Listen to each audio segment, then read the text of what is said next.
वही टैक्स का ऐसा सीक्रेट लगा है जो अमीर लोग, एनआरआई और ग्लोबल इन्वेस्टर यूज करते हैं।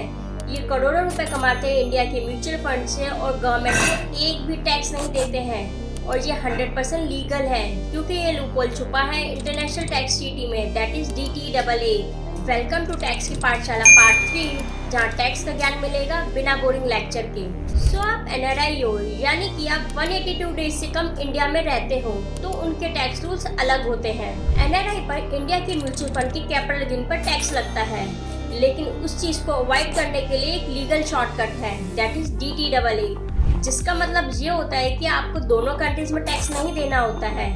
या तो आपको इंडिया में टैक्स 0 देना होता है, या अगर आपने इंडिया में टैक्स दिया है तो वो फॉरेन कंट्री के टैक्स के साथ एडजस्ट हो जाता है। तो अब सवाल ये है कि अमीर लोग कर क्या रहे हैं। वो लोग ऐसी स्पेसिफिक कंट्री में शिफ्ट हो जाते हैं और वहाँ अपना एनआरआई स्टेटस मेंटेन कर लेते हैं। फिर उसके बाद इंडिया के म्यूचुअल फंड को सेल कर देते हैं और फिर होता क्या है कि इंडिया में 0 टैक्स और फिर अपनी फॉरेन कंट्री में भी 0 टैक्स, क्योंकि या तो वहाँ पर म्यूचुअल फंड के कैपिटल गेन पर टैक्स नहीं लगता है, या फिर लगता भी है वो DTAA के थ्रू एडजस्ट हो जाता है।